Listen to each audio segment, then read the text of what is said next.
APA's 22nd Town Hall on COVID-19. My name is Billy Zaddy. This is the Codes Administrator for APA. Allow me to review a couple of housekeeping items before we get started. All attendees are in listen-only mode. We ask that you utilize the chat box for the Q&A segment of this session. While we attempt to respond to all questions submitted, should we run out of time, responses will be posted to APA's COVID-19 RAQ, Recently Asked Questions webpage. We also remind participants to ensure their speaker volume level is set to your comfort. Our speakers are gathering us from across the continent, and as such, varying volumes will be present. Today's session will award professional continuing education credits, as well as APA credentialing points and AIA CLUs. For AIA certificates, please email Billy at billie@apa.org, along with your AIA membership number if you have not done so in the past. Our webinar recordings will be posted to the APA webpage later this afternoon. Additionally, you will receive a follow-up email within 72 hours providing designated links to all webinar recordings, presentation slides, as well as information on upcoming webinars and town halls. At this time, it's my pleasure to introduce Lander Medlin, APA's Executive Vice President, your moderator for today. Lander, take it away. Thank you, Billy, and thank you, Suzanne, for all the support. And welcome all attendees. We appreciate your engagement in these town hall meetings as we further explore the impact of COVID-19 on our facilities organizations and the education enterprise. Our town halls occur every other Friday with a different target and focus. So our next one will be on October 23, 2020, with a focus on looking forward, financial ramifications and impacts of COVID-19. Now, I would like to thank Campus Optics for their generous support of today's town hall. Special thanks to Kevin Wilson, Vice President for Sales, and his team at Campus Optics. Kevin? Thank you, Lander. We're really excited to be here and to sponsor today's town hall. For those of you that aren't familiar with Campus Optics, we're a new APA partner that provides a comprehensive campus safety solution specifically designed for the needs of education institutions. As you know, campus safety often involves a multitude of offices, departments, and third-party contractors, each managing a different piece of the campus safety puzzle. This siloed approach can reduce collaboration, increase your cost, and really cloud the big picture view of campus safety. Campus Optics allows institutions to quickly create safety, quality control, and preventative maintenance inspection policies, and to assign them to virtually any building, area, or safety asset across campus. Flexible user roles and permissions provide appropriate users with access to key building data, inspection history, and documentation that can improve emergency planning and preparedness, while user-friendly reporting and dashboards ensure that all campus safety practices are being followed in a way that reduces institutional risk. And if you're interested in learning more about Campus Optics, we'll be emailing an invitation to one of our upcoming webinars after today's event, along with an invitation to participate in our Campus Safety Practices Survey. So thanks again, enjoy today's town hall, and we look forward to building a great partnership with the APA membership. Thanks so much, Kevin, and we really appreciate that you have come to us and chosen APA to serve your needs. As always, thank you for joining the dialogue. Please post your questions at any time. That's what makes this a rich conversation in this special community we share. As schools have managed their many and varied reopening strategies, it has become abundantly clear that it's time to focus our attention on all that we have learned and how we can most effectively pivot our collective lessons learning to a targeted approach for the spring semester. That's why we chose this topic today, lessons learning for spring semester, pre-planning, plan delivery, and post-assessment. To that end, we have a stellar panel from very different school types who will share how they are assessing their fall reopening plans with an eye on the spring semester now. As such, here's the format for today's town hall. I'll provide an introduction to set the past 2 weeks' context. I'll introduce each panel member who will provide their remarks, then address your questions, and conclude by highlighting additional resources and final closing remarks. Like nothing seen in more than a century, the coronavirus has infiltrated every populated patch of the globe, sowing terror and poverty, infecting millions of people in some nations and paralyzing entire economies. But as attention focuses on the devastation caused by halting a large part of the world's commercial, educational, and social life, it is all too easy to lose sight of the most direct human cost. More than 1 million people worldwide, parents, children, siblings, friends, neighbors, colleagues, teachers, classmates, all gone suddenly, prematurely. The US death toll is itself mind-numbing at 213,000. In the past 2 weeks, the US again added another 600,000 cases, exceeding 7.6 million. Now, to help you be more aware of just how fast the virus is spreading, in the US alone, a new person is diagnosed with COVID-19 every 2.5 seconds. It's hard to fathom, but true. We do not have this virus under control. So let's take a minute to take stock of the virus. Only cancer and heart disease will kill more Americans this year than COVID. Already, the virus has killed more than twice as many Americans as either strokes or Alzheimer's disease, about 4 times as many as diabetes, and more than 8 times as many as either gun violence or vehicle accidents. The virus is genuinely terrifying. In addition to the 213,000 deaths to date, and all of the Americans mourning those deaths, many other people have spent weeks battling fatigue, shortness of breath, cardiac problems, and more. And outbreaks are again increasing in the US, rising more than 25% since mid-September, hitting its highest daily rate of new cases in almost 2 months.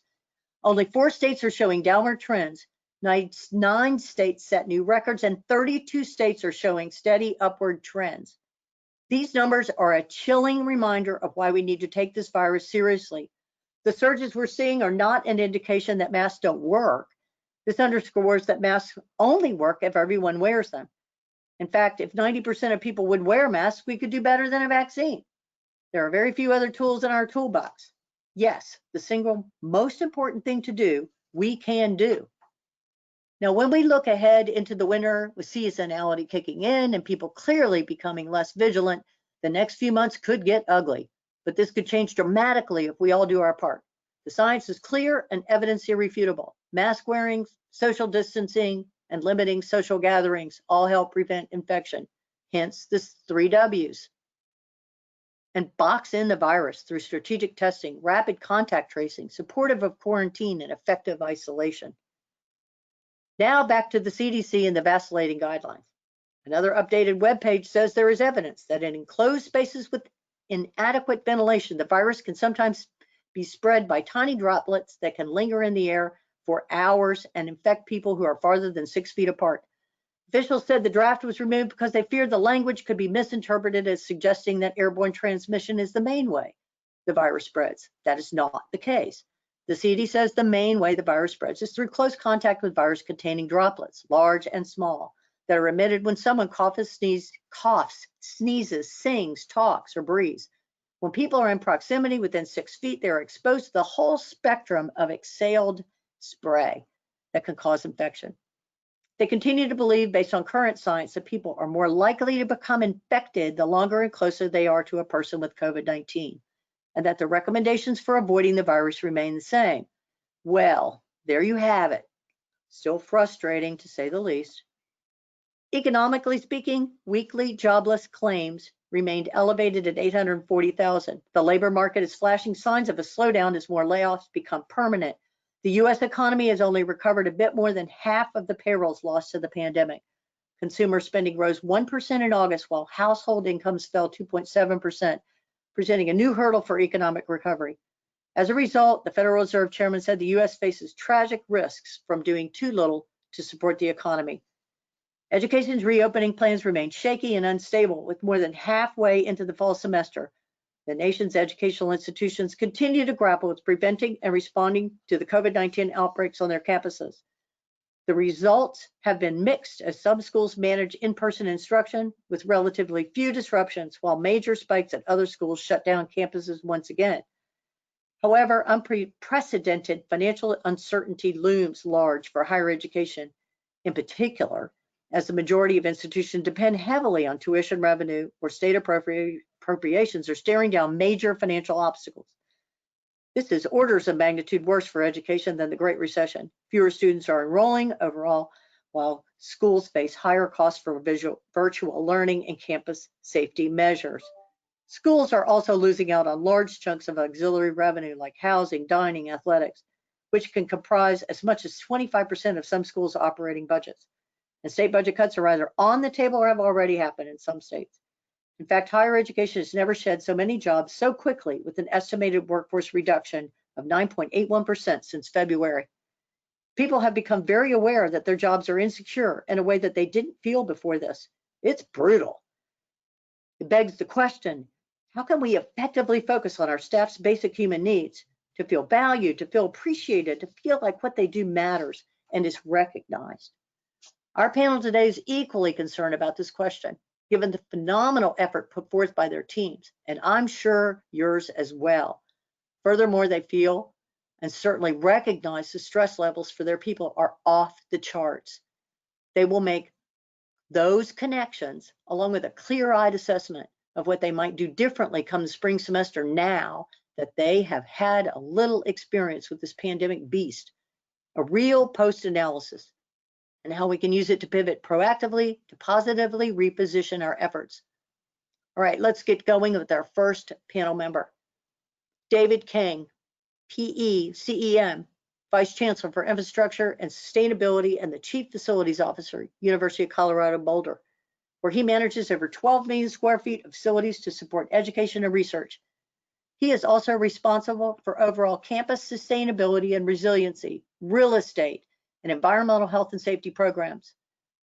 Prior to CU Boulder, David was the Director of Project Management at the White House Military Office, where he led several multi-million-dollar, highly technical, classified facilities, programs, projects in support of the continuity of the presidency, White House operations, Camp David, and other White House support facilities. He also served as the Director for Shore Energy for the Department of the Navy, where he championed a culture of sustainability and led department-wide efforts to increase energy efficiency, increase use of renewable energy, and integrate smart energy technologies on naval installations throughout the world. David has a compelling story with his use of data to drive a planned hybrid delivery. He plans to accelerate the use of technology like GIS-based models to balance the desired experience by all stakeholders. David? Hey, Lander, thank you so much for having me here today. And thank you for your great overview for some of the issues and challenges that we have to deal with. I'm sure you and many of the folks there out in the audience have experienced similar things on your campuses. When CU Boulder first made the decision to go into a hybrid learning experience, all we heard about was, what are we doing with our spaces? Are they safe? What's going on with the air? How do we do social distancing? There's a lot of concern from students, faculty, and staff about what it means to return to work and can we do it safely. And to add to that, we literally have the smartest people in the world that live and work on our campuses who all know better than us what needs to happen and how we should do it. I think the most important thing that we did from our facilities side was create what we call our facilities task force. It was really absolutely critical to coordinate campus-wide all of the efforts around infrastructure and facilities, from policies to procedures to collaboration. And what was really critical was actually involving our faculty, and especially our research faculty, in providing counsel and advice, and more importantly, advocating for the things that we were implementing and doing. It was absolutely critical, especially as we looked at HVAC systems, indoor air quality, as you showed, concerns around aerosols, and we're continuing to do work around that area, including collaborating on research with some of our faculty in chemistry, engineering, and our epidemiologists. We have so many lessons learned. I'm going to focus on one area, which is space. As part of our planning for fall, we actually met weekly with the provost's office and registrar's office, and we're continuing to do these to coordinate classroom scheduling in a COVID environment. Long story short, we took over every space on campus that could conceivably be used for classrooms, including all conference rooms, all departmentally controlled spaces, all auxiliary spaces, in addition to everything that was previously centrally controlled. We didn't know how many classes we needed. We were still working through that. And what we heard from the registrar's office and the provost's office was, give us as much space as you possibly can find. We literally doubled the number of classrooms available for scheduling on campus from 365 to well over 700. But for the first time ever, we had almost complete control and visibility for utilization for all of these spaces that were being used for instruction. Not only that, we work closely with OIT to review the technology needs for all those spaces. Were they available for hybrid learning, high flex learning, for remote learning, for recording? There were a lot of challenges, but we have so much data right now. We've actually even drafted some new space policy for classroom utilization that's actually being reviewed right now, that looks at how do we control those spaces, who funds it, what are the technology needs, how do we do R&R in those spaces so that class space utilization is optimized. So that's really exciting. Some of the things that we did with that data, we actually created a website where faculty have access to all the floor plans for those classrooms that they're going to be teaching in. We actually also, as we did the social distancing in the classroom, took 360-degree camera views from different angles, different parts of the classroom that faculty can go into and look at what actually the classrooms will look like, where they're going to be teaching, the views from different areas, so they can actually plan for that. We also created software using EMS, event management software, for study spaces. So knowing when these classrooms are going to be occupied, we actually are leveraging when they're not being used for classes so that students can have places that they can go to for studying in a socially distanced and safe manner, which is extremely helpful, especially with the winter coming. I'm in Colorado. They can't do things probably in the next month because it's going to be too cold outside. We needed to find spaces for them to go inside. So literally they can actually go online, schedule a seat in a classroom, and know that there's some place that they can go to, whether it's to study or log in for their remote class or hybrid class that's not outside, because it's going to be extremely difficult for them to probably just walk around, wander campus to try to find a space. Access control was another issue. So we actually implemented access control, and as part of this effort, we were able to get funding to upgrade our exterior doors for access control and RFID. So we're actually in the process of upgrading everyone's ID cards to RFID so we can actually do that. So there's some long-term impacts to what we are doing. The last thing I wanted to talk about, our facilities folks are really good at looking at different planning horizons. And to borrow terms from the military, current ops, future operations, future plans. What we found was we need to help the campus look not only what's right in front of us, but what are those things that we need to do in the future to make the campus experience better. So from fall to spring, and even in the fall, how do we enhance that?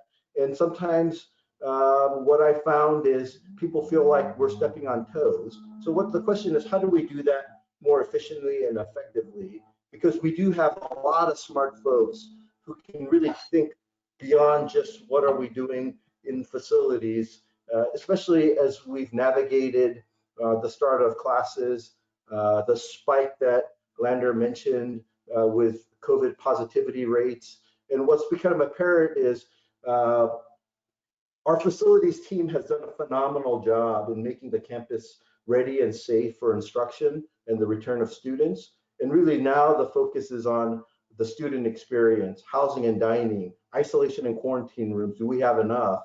The student experience, recreation. And what's become apparent is we really need to partner very closely with student affairs and the rest of campus to see how we can actually impact the broader community to make the campuses successful. One of the things that has come out of this as well is that we have not had a better relationship ever, I think, between facilities and the rest of campus because they've seen what we've been able to do in the short period of time. And I'm sure it's the same across the campus for you. So the question now is, how do we leverage that great relationship and foster that moving into the future? Our reputation has never been better, and we want to make sure that we can actually use that to create an even better experience, not only for this fall or the spring, but in future years as well. That's all I have, Lander. That's really terrific, David. You have targeted the area of space, which is such a difficult thing to get one's hands around, and you've done this in really interesting ways to get complete control over it, but create visuals through your website, scheduling for students. You really added some very interesting ways that you added value to that, so that you didn't just take it, you gave back in meaningful ways. The access controls is going to be an interesting story down the road. And someone actually asked, I will ask this right now, about this relationship that you were just talking about, because it's pertinent right now. And the question was, it sounds like the relationship with colleagues across campus was a new experience. Do you see it being a permanent change that will alter the way you do business, but not just in times of crisis? What are your thoughts on that, David? Because I think it's a good one to just hit right now. Absolutely. The space policy that I mentioned, obviously was led by our space optimization office, but it was co-authored by the registrar's office, the provost office, and the budget office. And so, that level of coordination, I don't know, right? This is such a huge emergency for the entire country, but because of that, the campus has rallied like it's never been done before. I mean, we are literally working weekly, daily, my staff, with the registrar's office on scheduling every single class. I mean, it really is a team effort. And so we really need to make sure that we foster that. And we've actually had discussions with the provost office staff on how do we continue to do this beyond COVID, because we don't want to go back to how we did business before. And there's so much value that people bring, and the synergy that's created when we're actually collaborating and not, I mentioned the stepping on the toes. We got to be very sensitive to that as we actually look at where we maybe cross boundaries. But if we don't do it, especially in this COVID environment, we're going to fail. And we just got to make sure that we continue to do that close collaboration and communication moving forward. That's terrific. Thank you very much, David. Great response. And I know that I know your team really well, and I know that you will make the commitment and you will make this happen. Totally convinced of it. I'm going to move to our second panelist, which is Bobby Aldrich, CEFP, Certified Educational Facilities Professional, Director of Operations, Miss Hall's School, Massachusetts. Bobby also serves on the school's leadership team. And prior to his position at Miss Hall's, Bobby served at Phillips Exeter Academy and as the appointed chief of police for the town of Southampton, New Hampshire. He received a BA degree from St. Anselm College before earning his BA from Franklin Pierce College. Bobby has been a workshop presenter for the International Association of Chiefs of Police, International Association of Campus Law Enforcement Professionals, Association of Boarding Schools, and ERAPA, the Eastern Region of APA. Bobby will provide an overview concerning Miss Hall's school and speak to how they managed their planning efforts in terms of what worked, what didn't, and what's next. You'll find it portable and scalable. Bobby? Great, thanks, Lander, and thank you for the invitation to participate today. As Lander just said, I'll take a minute or two and just give some context about Miss Halls and where we are right now as an institution. And I'm hoping my comments today are in fact scalable.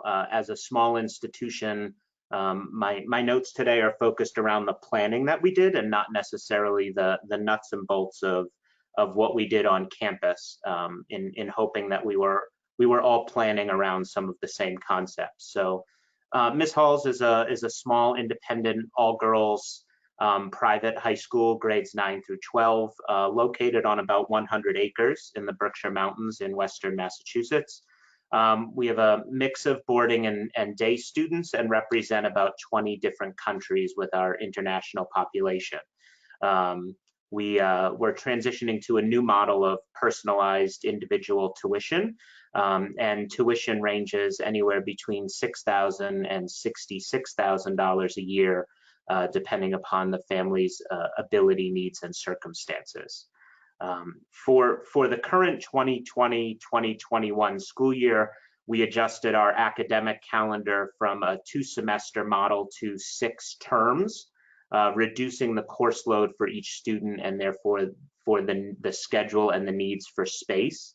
And we are currently in the middle of term 1, which is completely online.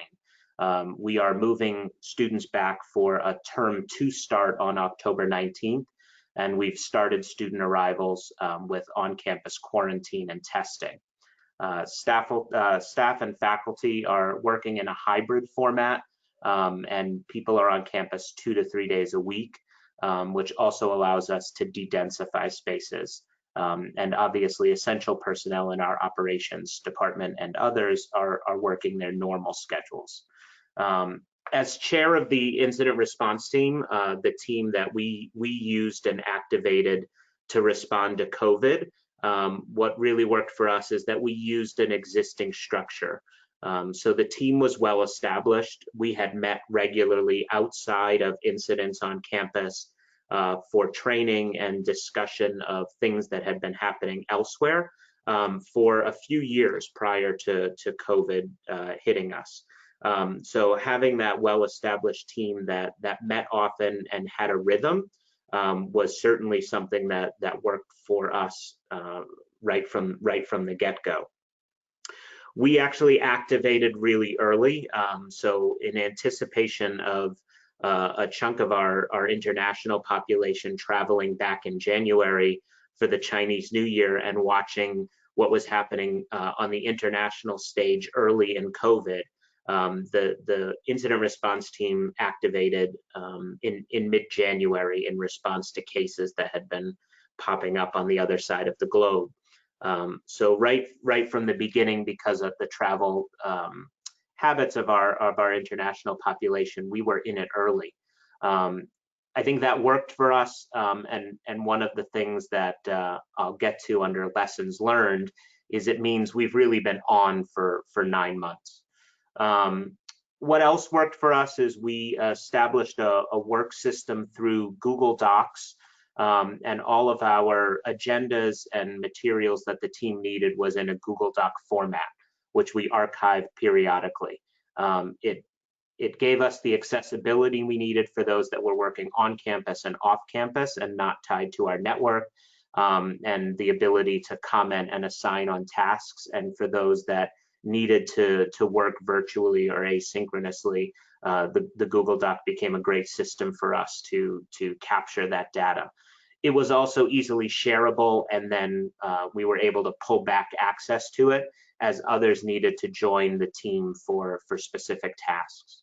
One of the things we did early on, in addition to the work of the incident response team as a whole, is we identified 3 subcommittees of the team where we brought in other faculty and staff to assist to do more work. So the 3 subcommittees of the full team were what we called Readiness to Return, which really looked at space and testing, communications, and student and adult well-being. recognizing that our community population was really struggling both on and off campus with the effects of COVID, and it wasn't just all about the planning for campus. The concept of that subcommittee work was great, and we think we had the right topics. I would say that with all subcommittees, we lacked a little bit of structure. And so the team itself is very structured, with a chair and a formal agenda and target dates for deliverables. And the subcommittees were a little bit more loose than that. And so one of the things we learned is navigating the structure of the subcommittee work and making sure that that the same structure was put in place for the subcommittees as well. Another thing that worked really well for us and that we think we did really well is monitoring local and national trends and using that information to inform decisions. Similar to the TSA format, we developed a color-coded reopening chart for campus.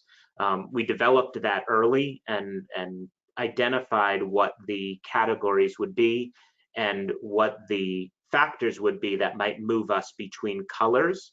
And so the color-coded chart looked at not only the factors that would make that color what we would choose to be at, but also what that meant for the campus and what the expectations are for students, faculty, and staff, depending upon what color we were in.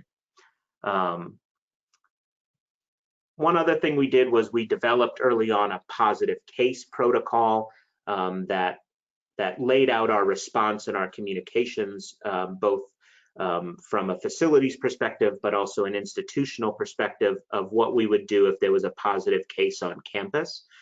We invited a consultant that we've worked with for many years to the incident response team and put together a tabletop exercise to walk through a positive case on campus before we reopened. That was valuable, poked a lot of holes in our plan. They developed a pretty direct after-action report that gave us even more items to put on the to-do list. But being able to walk through it with an outside consultant really helped us. We were certainly knee-deep in everything we were doing, and that fresh perspective and a fresh set of eyes really tested some of our protocols and plans. One of the other things that worked really well for us is a similar committee was formed at the Board of Trustees level. A few trustees formed what was known as the Incident Advisory Committee, in addition to our campus incident response team. We never met together, they met separately, but they also met weekly. And that helped us move some of the items relating to governance and finance to a higher level and allowed us to focus on some of the more tangible campus items. And so establishing a few trustees early on that were both available and able to plug in to the COVID response helped also the communication with the larger board because the communication really came from themselves. We identified a few lessons learned and just transparency, what things that didn't go well. On the team, the incident response team, we were all deeply engaged and continue to be since January. Most of us have been here on campus throughout. And because we never really left campus, I don't think we predicted the level of anxiety we would see from faculty and staff in returning to campus after being away since March. And so we had developed a lot of plans for the physical aspect of campus and the protocols for what we would do if, and we probably didn't anticipate the level of anxiety we'd see from the human perspective. One of the other things that came up for us that I think we will look forward to in the spring semester in terms of managing a little bit better was the sheer amount of information we were getting. So managing resources, lots of articles being shared, lots of webinars to go to, and too much coming at us. Everyone was sharing articles and notes from webinars. Every association was offering something, and it became information overload, and there was obviously some conflicting information amongst that. And so we are looking at ways to better manage the information that we are getting, and how to sort that and highlight what we need for the group, because we could have spent all day just reading reply alls with links. One of the other lessons learned for us was we engaged a consulting physician to look at our plans and be available to us. And we did that too late in the process. He's on board now, and he's been a tremendous help to us. He came to us through a program through our health insurance consortium, and he's been helpful to us, but we should have engaged him earlier in the process. And purely from a team perspective, one of the other things that we needed to do better was identify our own number twos.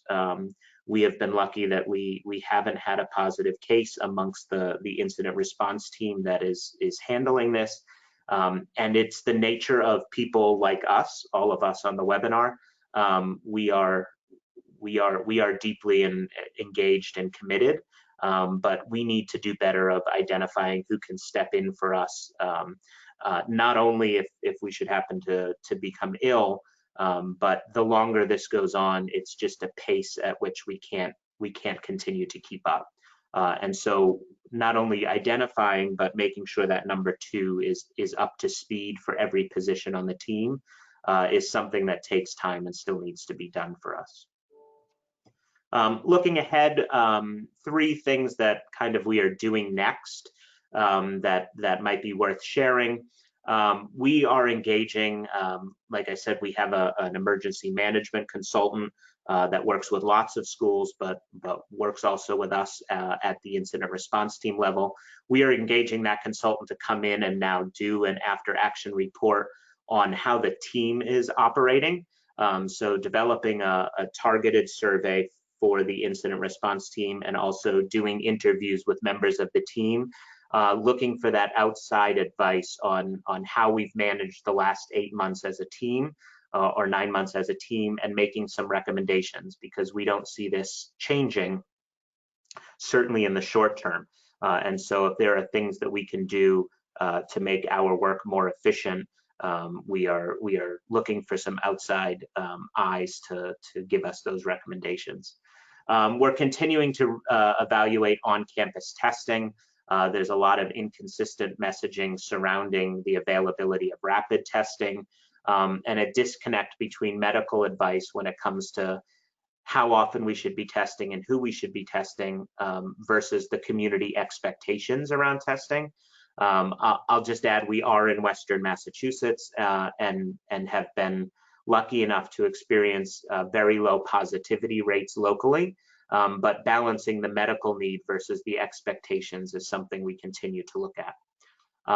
And because we're a high school, we're dealing with a different age group of students, but nonetheless living here on campus. One of the things we're planning for is that we anticipate students being here from now until commencement. And so that is unusual for us, where we usually empty the campus at some of the holiday breaks. And now having students here, we have to adjust the operations of the campus for some of the holidays, and ensuring we can support an on-campus student population from now until early June. So Linda, that's all I have in a nutshell, and glad to answer some questions later in the program if they come up. We will definitely have questions. You did a wonderful job of outlining what you have done. I love the word rhythm. I think we're all trying to get some rhythm to smooth this out. You in every case, you were talking about fresh perspectives and other sets of eyes, which I commend the team, and focusing as much on the communications aspect, I thought was really good as well. I think your point about number two, Oh boy, it is a must, and all of us need to heed that advice. So very, very good. And I do think everyone is struggling with the testing side of this.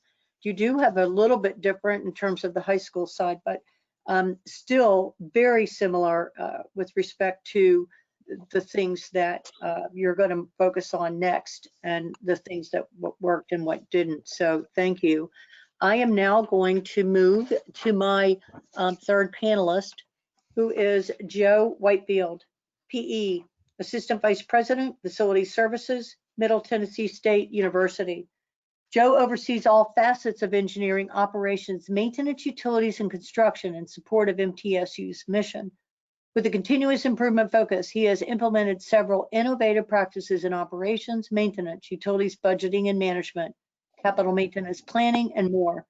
Joe has published articles in Business Officer, Energy Efficiency Journal, and APPA's Facility Manager magazine. Currently, he is the host of Mildly Interesting, or Mildly Interested, I think Joe told me, a podcast that focuses on facilities management, organizational leadership, and economics. Joe holds a BS in mechanical engineering and an MA in economics, and is a graduate of the APPA Institute and the College Business Management Institute. Joe will provide a really interesting take on how he utilized first principles reasoning in alignment with their key mission, the real goal, and how they use those principles or standard to determine what to do. He will address adherence to fundamentally what's right and how to address it, along with the importance of consistency. Joe will help us better understand the premise of learning to judge ourselves and our decisions on the quality of those decisions and not the result. Joe? Thank you, Lander. I really appreciate the invitation, the opportunity to be here and to present. But I want to start, first of all, by thanking everyone on the call.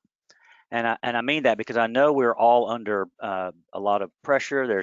We've talked about the anxiety and everything that goes with this current situation that's been ongoing. And we're all under different levels of fatigue and pressure and just stress. But having a son who's graduated, having a daughter who's still in school, I know that their ability to continue on and the delivery, the services that have continued to be delivered so that they can continue on and complete their education and maintain their education, that's all dependent on people like everyone on this call today. So to the extent that you don't hear thank you enough, I just want to extend my thank you for all that you do to and have done and continue to do to keep the business going and to make things happen. So again, much appreciated, and hopefully you'll find a little encouragement in that. We could all use a little bit more encouragement these days. If there's anything that I've kind of learned in the last several months, and I've heard it said that we're all in the same boat, when it comes to this pandemic. And as I've looked at it and studied and talked with other people and experienced it like all of you have, I think I've sort of changed my opinion about that. I've heard it said that we're all in the same storm, but we're probably in different boats. And I think that's probably very apropos, because when I think about all of the differences and all the variables that we have, some people who have been impacted personally by the medical, maybe you've had a COVID or COVID in your family or loved ones, all up to the point of even perhaps someone passing away. That's an entirely different scenario than other folks have experienced, including myself. We all struggle with it, and we all have situations, but it can be very different. So today I want to take a step back, and under the idea that we're all in the same storm, but perhaps different boats, I want to, again, take a step back and think a little bit about our decision-making that we've done, the decision-making processes that we've done, because I'll remind you, it doesn't need reminding, but if you think about sort of the phases that we've been through when this pandemic started, was the first step was to close campus, and that's, we had to wind down. And really, that meant for most of us a pivot. While we closed the campus, the educational mission continued, and in the middle of a semester, we pivoted to remote learning, and the entire universities and colleges and school systems, everyone switched. And literally just the weeks before that, if you just said we needed to do this, people would have said across the board, it can't be done. And yet, necessity being the motherhood of invention, turns out it could be done and was done. With varying degrees of success and perfection, but on the whole, what a great achievement to be able to continue that semester. So closing campus was one thing. And then we spent some time probably planning for the reopening, which is an entirely different approach. Now, how do we reopen safely? What decisions and processes need to be made? And we heard David and Bobby talk about some of that already. And I know you at your places of business and schools, same thing. How do you reopen? And so you plan for reopening, and now we're in the fall semester where we're really getting to see how well that planning went. We're in the middle of execution, and we are, in fact, planning for the spring, which is a big part of what I want to talk about, I think, for the few minutes that we have. Evaluating these decisions, how well did your planning pay off for where you are in the semester now? And then as we think about planning for the next semester, what are we learning and how are we growing and hopefully making things better for the spring? So as think about that, the decisions surrounding our management and service delivery in all of our facilities and our missions for our schools and our organizations. Decision making encompasses a lot. First of all, what is the known information? We always talk about, making informed decisions. And so what information do we have and that can be counted on? And you think about that. And if that's certainly one of the big areas of concern and issue with the pandemic is that there was so much more unknown information probably than known information. And we're receiving guidance and we have requirements, but it was all evolving. This was not based on a long history of pandemic and emergency response for most of us. This was pretty new and different. And the guidance was coming out and things were being questioned. You have local guidance and information, but we were all waiting for that. We were all having to make a lot of decisions based on some known information and a lot of unknown information. Well, what happens when you have unknown, when you have gaps and you still have to make decisions? Well, it leads to a lot of speculation and you have to make a lot of assumptions. And you have to make a lot of assumptions to determine what you're going to do next, and so that you can judge the quality of your decision making. A lot of it's based on the quality of those assumptions, and that became a very important part of the planning to reopen this time. And what I want to suggest now that we're sort of planning to continue the opening, hopefully for most of us as we think about the spring, it's a little different place. We get to evaluate the successes of and the failures and the needs to improve and all that decision making, and how it might apply for a better decision and better outcomes even as we move forward this spring. So besides the knowns and the unknowns and the speculations, we also have, there's a lot of uncertainty. Uncertainty are those things that change. They're just outside of your control. So whatever information you have and you're acting upon, so much of it is not in your control. Certainly we learned a lot about markets and deliveries, and if you ordered PPE and all that type of thing, it's like, what were the delivery schedules and how is this going to work? And so we had a lot of things that are just outside of our control. Even with the best plans, there are things outside of our control. And then of course things just changed. Information and requirements and guidance, sometimes it sharpened, sometimes it got a little fuzzier, sometimes it got politicized and changed, and our local governments and municipalities stepped in, things like that. So again, a lot of differences, but those are all in play on our decision making.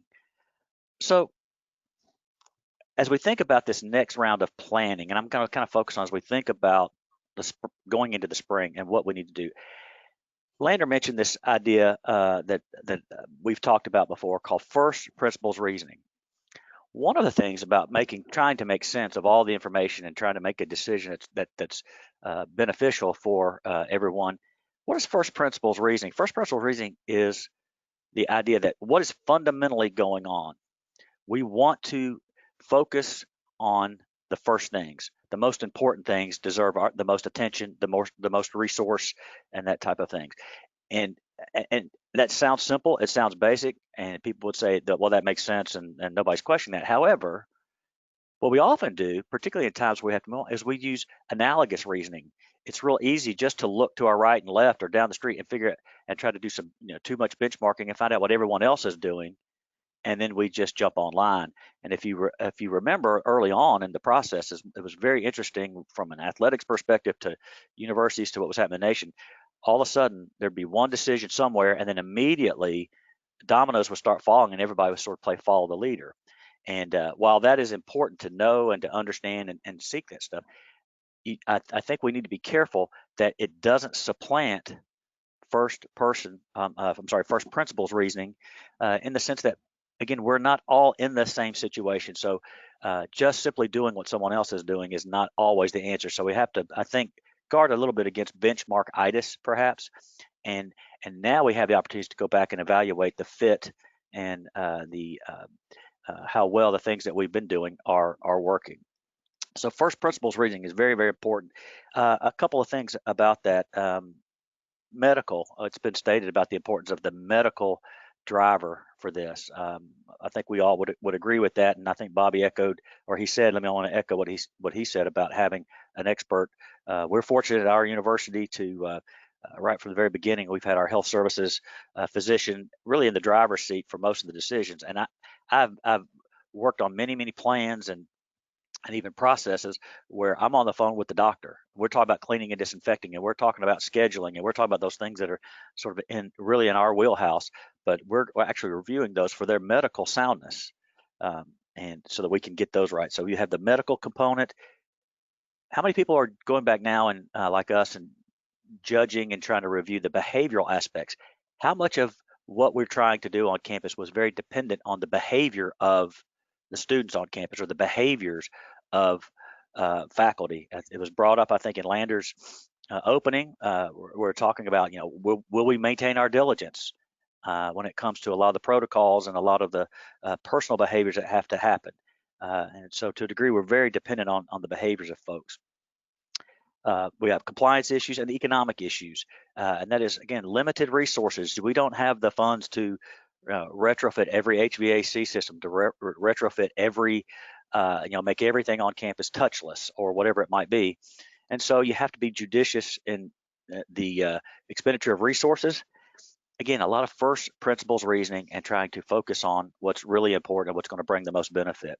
And probably at your places of business, you've understood and been learning about those priorities, and hopefully been learning about those quite a bit through the last few months in particular. So as we look at these evaluation process, just a couple of ideas for you. Go back now as we think about the spring and we think back for the fall in our planning. I would say one of the first things to do is to understand the goals. What are the goals now? Early on, this is one of those areas where I think the goalposts tend to shift early on.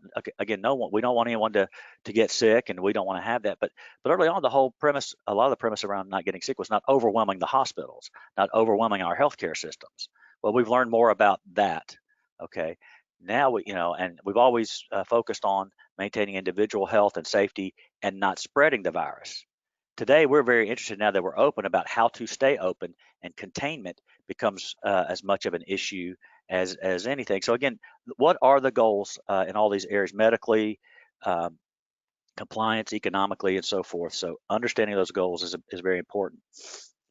I would also say, as part of the evaluation going forward, is to check your knowns. As we were talking about earlier, the information that we have, or we made decisions on the known information, how confident are you in that really was known information and factual information? Have we learned about that? Were we correct in what we thought we knew? Were we correct? I think Mark Twain once said, it's not the stuff I don't know that gets me in trouble. I'm paraphrasing here, but it's the things that I know that just ain't so. And so there is that. The deception is where we know something and it's wrong, and that's in many cases way worse than not knowing information. So check your knowns, check to see the validity and verify the information that we've acted upon. Evaluate those assumptions. If you're still having to supplement known information with assumptions, evaluate those assumptions continuously to see if they're still valid. And then finally, I would say watch for resulting. Resulting is a concept by which we only judge the quality of our decisions based on the results. Now, intuitively, that sounds like what else would you judge a decision by other than the results? We're a results-oriented culture, and we all know the importance of that. However, because so much, and particularly in this pandemic, so much is outside of our control, you can make really, really great decisions, or the right decisions, or the better decisions, and still have a a result that's brought about by something outside your control. One example is I think it's written in a book. It talks about drinking and driving. If someone has had too much to drink, but they choose to drive home, but they got home safely. Well, the result says it was safe, but of course the decision was poor.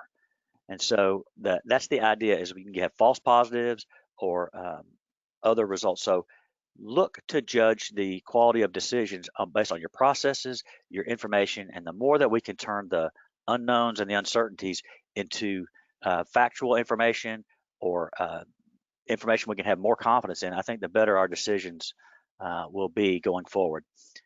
So now that we're sitting here on the precipice, halfway through this semester, and start looking at the next semester on the precipice of the winter season and spring semester, we have a lot more opportunity to do these evaluations of our previous decisions, make the adjustments and the judgments. And so I want to encourage you with that.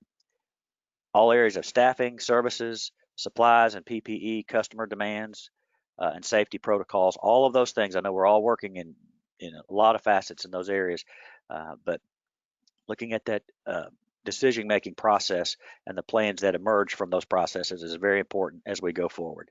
And finally, I just would like to pick up one thing what David had said earlier about the opportunity to collaborate with departments. And I agree, we have had a much better opportunity to collaborate with others on campus.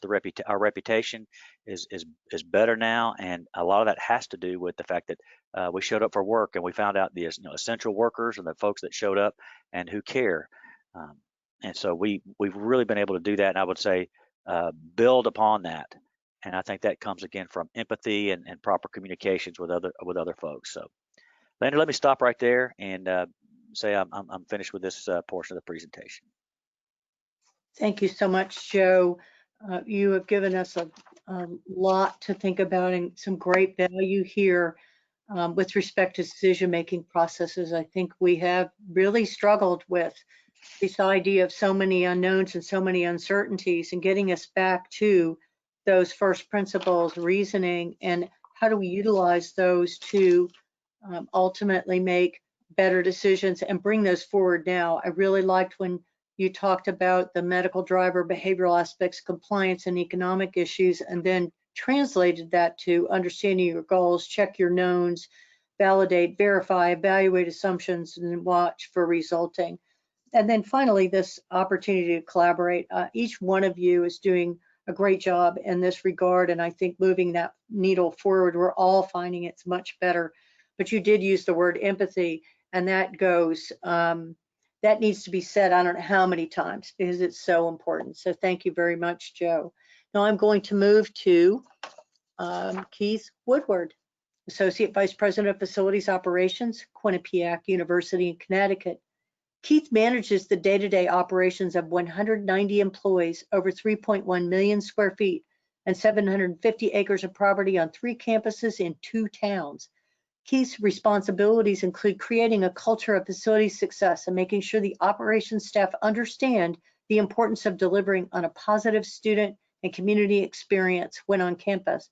In addition, Keith co-chairs the University Emergency Management Team and previously served on the University Center for Excellence Board for over a decade. Keith is a past president of ERAPA and chair of APA's Thought Leader Series. Keith will explore the rapid pace of engagement and decision-making and how well they utilized a medical expert early on, along with the overall successes and challenges of team composition, remote and in-person engagement. He will help us consider stress levels on our teams and the corresponding need to keep everyone motivated. Keith? Thank you, Lander. I also want to just thank the leadership at Quinnipiac, our president, Judy Olian, and my boss, Sal Filardi, for our continuing support of APA through the membership. And I also just wanted to also recognize those 190 employees that we do supervise here. They've never left here since March 18th, so they've been here every single day, doing a lot of good work for our university. And Lander, thanks for your leadership with APA, doing these town halls. I find them very informative, very positive, and they help a lot across our platform. So thank you for everything that you're doing in becoming a leader in our organization. So I'm mindful of time, and I know there are a lot of questions probably lining up, so I'll try and be brief. I thought Lander gave a good description of Quinnipiac. We do have 9,000 students, roughly, and about 4,000 students live on schools. We have 9 schools, including a law school and a medical school. In addition to Lander's great introduction, I actually chair the COVID-19 task force for the university. So my lens is a little bit different because I literally live the COVID-19 every single day and every minute of every single day since I accepted this role, which in hindsight, well, never mind. Task force meetings meet every single day for 3 months. That included weekends when we first started. Minimum of 2 hours. Sometimes we met twice a day. In fact, as soon as this call is over at 2 o'clock Eastern, I have a task force call I have to get to at 2 o'clock. But one of the things I think we try and keep in perspective is something that one of our folks on the task force said. Remember, we're flying an airplane while we're still building it. And that is so true about everything that we've done within the task force.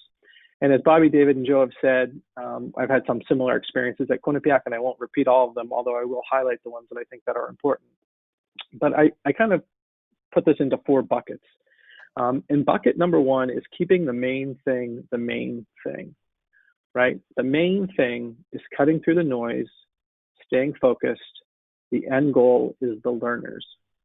That is the number 1 priority. Not only their safety, not only getting them back on campus, but how they learn and all of those things associated with it.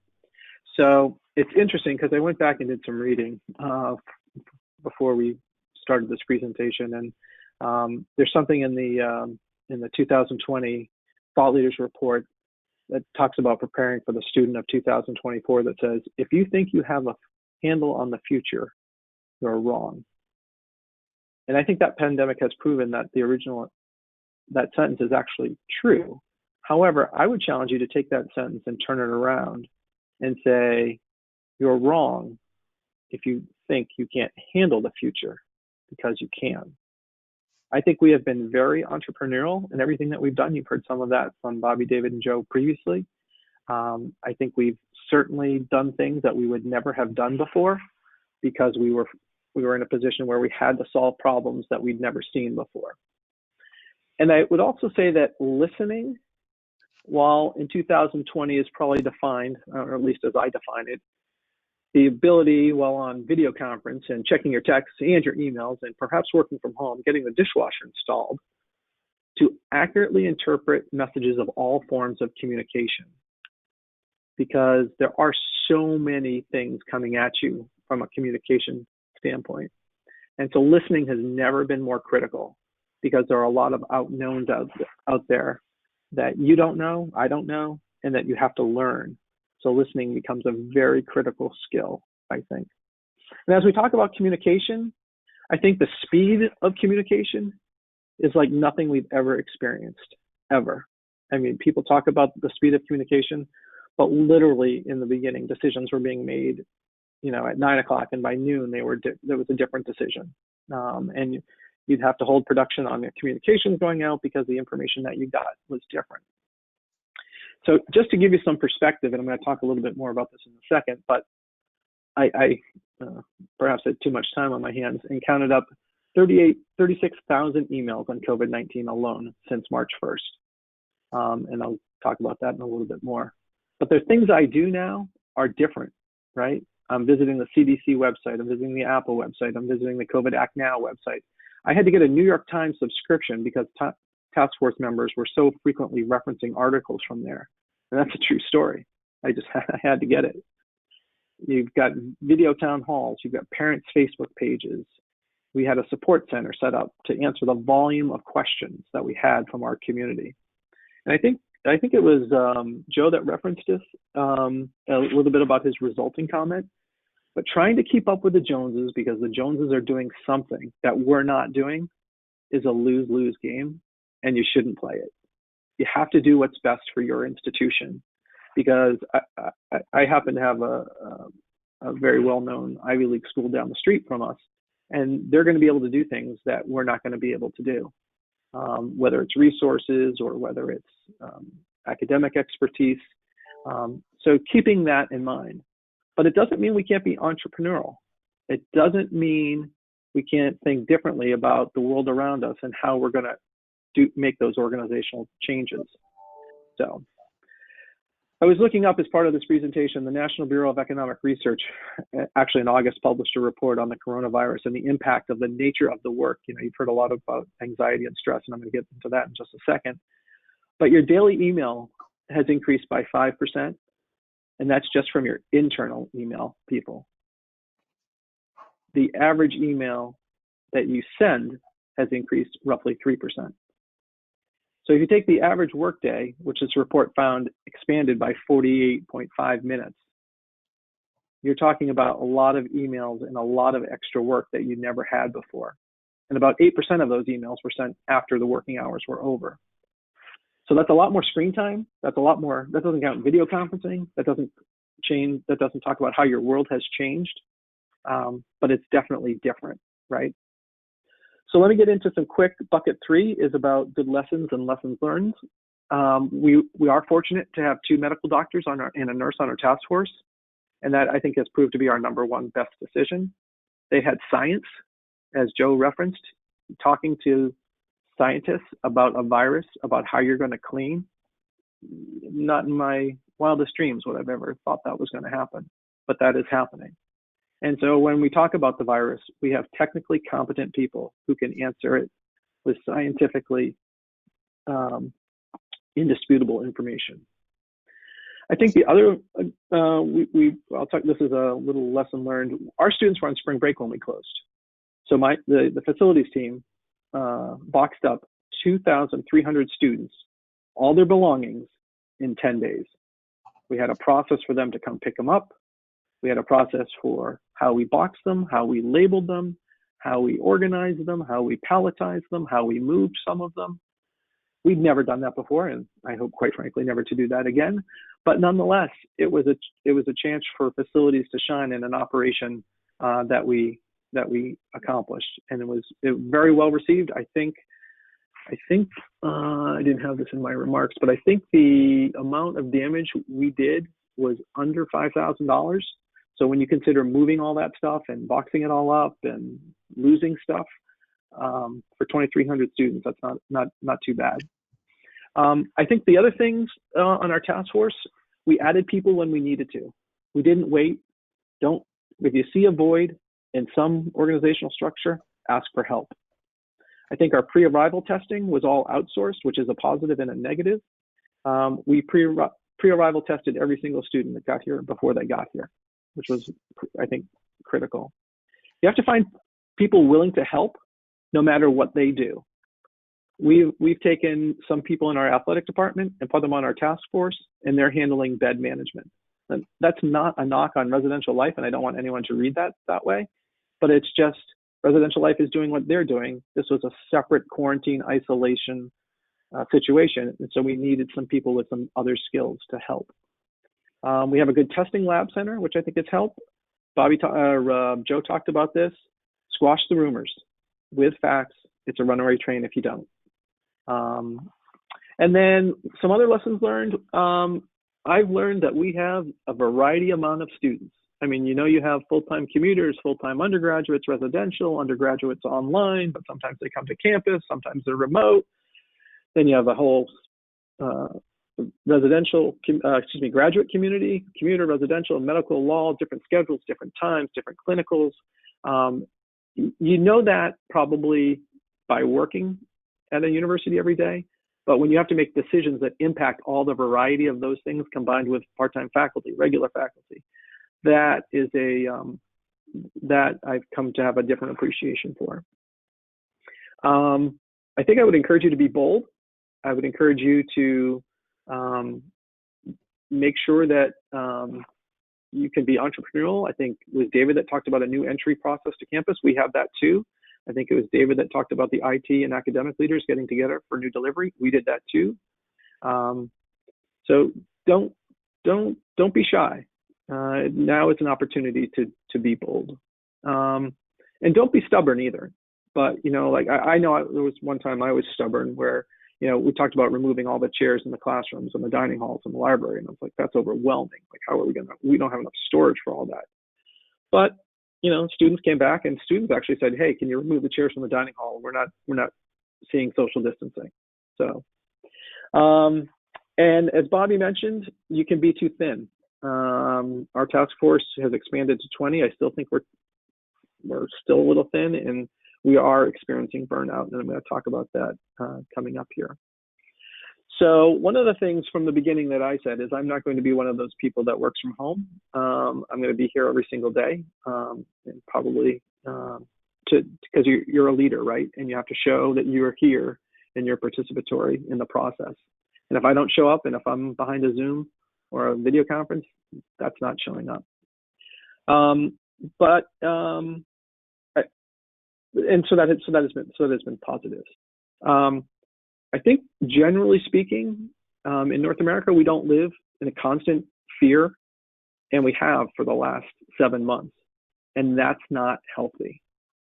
And that causes stress. And this is from the Journal of American Medicine, and the authors were from Brown, Boston University, and Columbia, and they talk about pre-COVID-19 and COVID-19 and how you deal with stress and depression, quite frankly. And we're 3 times more likely now to experience that than we were 8 months ago, according to their research. And people with lower income, having less than $5,000 in savings, have more stressors associated with depression symptoms. So you have to be aware of that, okay? And I don't know if your operation is similar to mine. You've been working harder now than probably ever before, and you didn't think you could work this hard. But remember, you're flying the plane while still building it. So if you feel something different than you ever had before, it's likely COVID-19 burnout. It's a thing. I'll be honest, I've had it myself, and I'm going to tell you a story in just a second. It's real, and you may not want to talk about it, but you should. If you've experienced anything from demand overload or lack of control or lack of fairness, insufficient rewards, whatever it is you've experienced, I'm not a psychologist. I don't pretend to be one, but you likely have some stage of burnout. And so I'll tell you a quick story, and then I'm going to turn it back to Lander. But I remember very vividly on a Friday morning in August, I came to work at 7:30 in the morning, and I just couldn't do it anymore. I just couldn't. I was burnt out. I put my head in my hands and I said, I just got to go. I can't work today. I was exhausted. I hadn't had a day off in probably 6 months. Weekend conference calls. I just got up and I left, and I said, I got to take care of me today. So I did some things that I like to do just on my own, by myself. I don't think I was depressed, but I was definitely burnt out, right? And so if you don't do that, or you're seeing people, you need to step in and you need to say something, because we all have that experience. And so I would just caution you with your employees. They are dealing with things that they've never dealt with before, and you need to have that sense of understanding. With that, I will turn it back to Lander. Thanks so much, Keith. Wow, you really did help us when it comes to the feeling of COVID burnout, COVID fatigue. They've got a lot of words for it right now, but you can't run in fear of it. Identify it, state it, look for it in others, and have empathy. I think Joe mentioned that word too. I did like that you turned that statement around, that we really can do it. If you think you can't, I mean, you can handle the future. Every one of us has been handling things that we never expected, never thought that we would. And so it's just terrific. And some of the ways in which you talked about the listening skill with respect to the speed of communication, squashing the rumors, being available, don't be stubborn, be bold. I mean, you've given some wonderful references that I will put in the message on Monday. So thank you so much for that, Keith. I so appreciate it. Now, we do have some questions that I believe I want to get to, so I think they're very good. I do want to say that someone in the chat box said that they understand the anxiety of the return of faculty and staff and the information overload. They said were the 2 main lessons that they learned. So each one of you identified that. David, there was a quick question for you about the doubling of your number of spaces on campus. So David, can you talk about how did you provide for additional cleaning needs? and looking towards consolidating the square footage, because they are looking towards consolidating the square footage versus online to help in this area. And I think you're doing the same thing by what you learned. Correct, David? Can you speak to that just for a minute? Yeah, it really was a challenge, right? Doubling the number of spaces. So with the auxiliaries, we're actually in the process of drafting an MOU, and we're paying them to continue to provide services for those spaces that we took over. We also leased hotel meeting rooms for spaces. So we use their staff as part of the lease agreement for those spaces. And then we also hired temp workers to get additional support for cleaning. And what we needed to do was make sure that similar to some of the other comments that were made, working with our epidemiologists and our researchers who really know transmission and aerosols, that the things that we were doing specifically on cleaning protocols were safe and efficient and effective. And what we found is we could do that by partnering with the different folks on our campus that were providing some of these services, and then backfilling it with temp. And I don't think I think we only got about 10 people from a temp agency, and we were able to handle the rest. Now we're working with student affairs on what can we do to enhance the spring experience. So what we found, as I mentioned, we know exactly how many classes and where and when. So now we're trying to optimize that. If we can, for instance, shut down several buildings that have low utilization, then I can divert those folks to maybe enhance the dining experience in the fall. So we're not done. We're always enhancing and tweaking, but that's kind of how we got to where we are. Very good. I think that's a nice overview of where you were going, and I think it gives Christopher some very good information. I would like all of you to think about this. Bobby, you answered this in your remarks, and someone said anyone who is who reopened residence halls, are you thinking about opening in the spring or closing? Now, Bobby, you're in a continuous, so you are really, you've really taken this on. You're not emptying at all. Am I correct? That's correct, and in fact, we're anticipating additional arrivals for the spring semester. We had some students that opted online for the fall, and we actually anticipate more people arriving for January. Okay, so you're going to, you're not even not thinking about opening in the spring at all. So could I have the rest of you, maybe Joe, I know you have the residence halls, and then I'll go to Keith and then David. Anyone who reopened residence halls, are you rethinking that decision for the spring? Well, Joe? at MTSU, we have about 3,000 beds for 20,000 students, and so we're, considerably commuter school in a sense. But with the 3,000 beds, we made a decision in the fall to go to single occupancy for the room. So basically, we went effectively to 1,500 beds. As an example of that first principles reasoning we were talking about, that says if we're going to social distance and do those things in classrooms and across the board, we need to do it in our residence hall. So by making that decision, which I consider a very tough decision, by making that decision in the fall, we're on pace to continue that in the spring. And we've set aside a few, some of the resources for quarantining and isolating and things like that in our residence halls, so that we can move people and still sort of manage the inevitable numbers that do occur with positive cases. But I think our plan, because we had those built-in reductions, is going to still intact for the spring. Okay, very good. Keith? Yeah, generally speaking, our plans are intact too. We de-densified, that's probably a lesson learned. We de-densified in July. It was a little late in the process, but we did it and it worked fine. But we're going ahead with all spring residence halls as is. Okay, very good. And David, I think you're doing the same thing. David King? Yeah, we're in the same boat at this point in time. We did have to go out and partner with some hotels because we did de-densify, and we have over 600 isolation and quarantine rooms. Luckily, right now, I think it's right around 20 rooms that are being occupied, but there was a large spike. We are worried, though, if we think forward, because we had a large number of students that deferred for one semester, and then we had a large number of students that deferred for 1 year.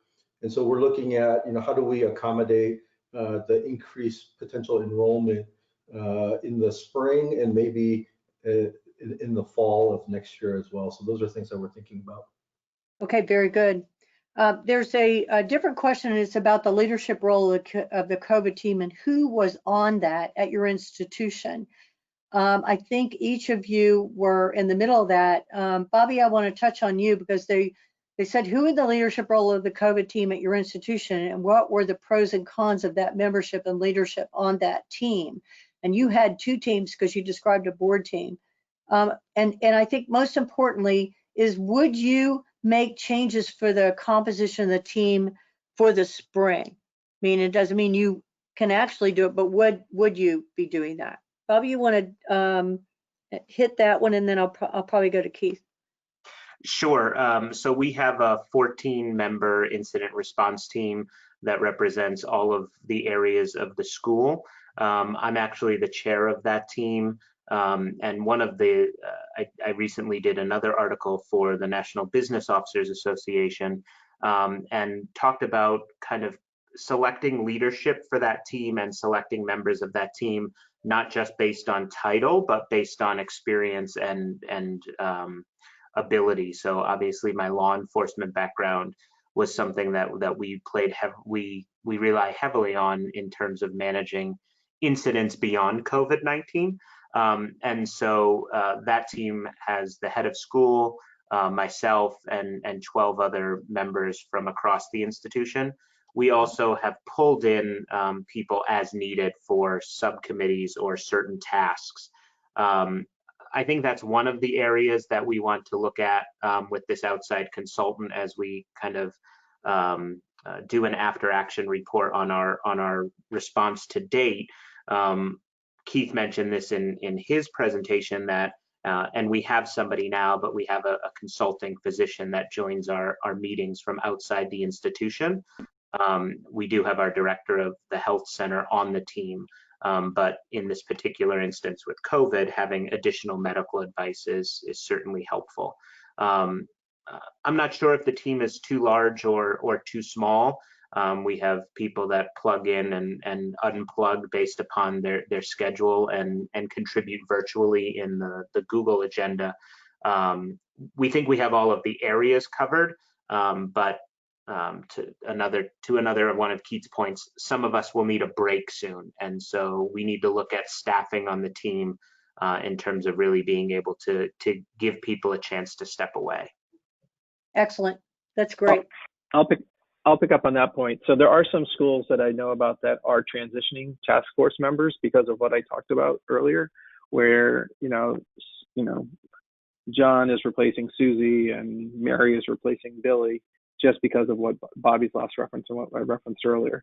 As far as our group goes, and before I get into that, I will say the institutional knowledge of working on the task force for 7 months and then just stepping off and having a new person come in is there's no doubt there's some challenges there, but it's probably good for the individual to do that.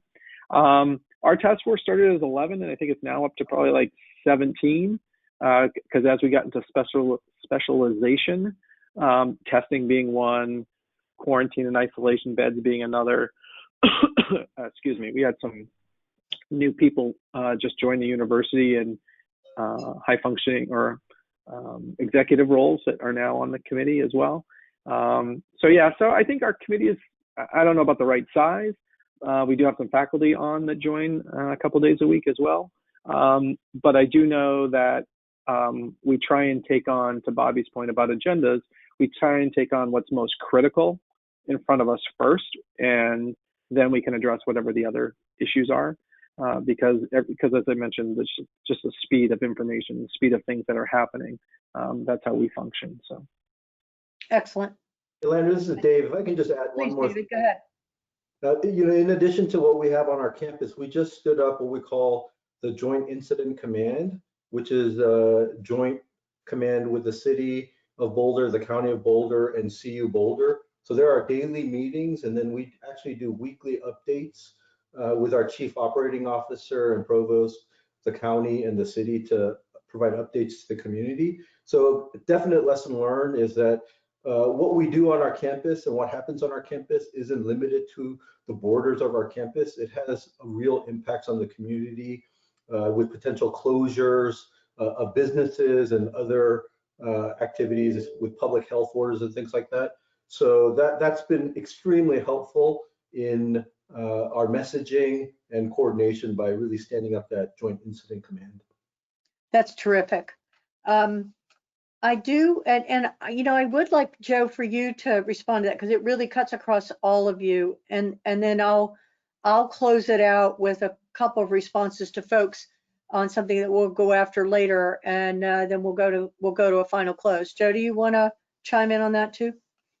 Sure. I think probably I have similar experience to most folks on the panel and on the call about this. But one of the things I've noticed for us is that when we began, we started with a crisis management team as the very beginning was about managing the emergency and again trying to close the campus and things like that. And that team was, you know, our presidential leadership at the university was just tremendous, was outstanding on that. But with the executive team but as we met and we developed that plan, we later transitioned to reopening to multiple task forces to develop the plans for returning safely.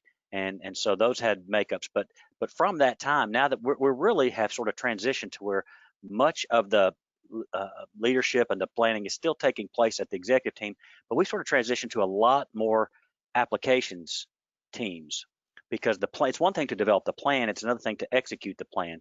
So now my role is working quite a bit with smaller teams in the execution of the elements of those plans that were developed by task forces and crisis teams and so forth. So we've kind of transitioned quite a bit in that way, and I'm sure people are doing them similar in terms of being on the application or executing team. So it's kind of migrated to that form a little bit. Great. And Steve or Keith, I'm going to give you there was a question about Zoom versus in person. And there, you know, the concern about can we be present on Zoom, even though I know you've made your own decision about in person. I'm going to give you that last question, then I'm going to go to close. From a task force perspective or from a learning perspective? Well, no, from a task force perspective and from your own. It's not true that I understand the statement that Keith made about how you must show up in person and Zoom attendance doesn't count, because I don't think you meant that at all. I want to make sure we clear that up. Yeah, so being present on Zoom or video conferencing is what's the right word? It's hard. It's challenging. I mean, as someone who manages the 16 people on a screen that I'm about to see in 2 minutes, you know, I can tell them when they're doing email. I can tell when they're not listening. I can tell. I mean, multiple times people will say, "I'm sorry, I was multitasking. What was the question?" So that's when I talk about the listening and being present. Yeah, it's challenging. When you're sitting around a table, it's a much different conversation because just you look different if you're on your phone the entire time. When you're on the video conference, I don't want to say it's acceptable, but it has become a way of people multitasking and doing different things, and there are challenges with that because people don't hear stuff, and that becomes hard. Good, and I think that describes the difference between folks that are working remotely, and this is about the leadership team and that role and the incident command, et cetera. So I think that was a good clarification too.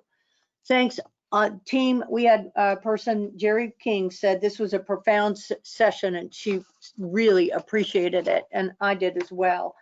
I will go to close, and I want new on the APA scene is an app for that, as we call it. APA 365 is a new mobile app. You can get it either for your iPhone or Android device. So try it out. Stay connected 24/7. Experience APA's virtual classroom to keep you engaged in lifelong learning. And we have a continued standing call for images on COVID-19. We are using those, and we could use more. Here's a slide showing our other available resources. And please save the date for our town hall 2 weeks from now, Friday, October 23rd, as we address looking forward financial ramifications and impacts of COVID-19.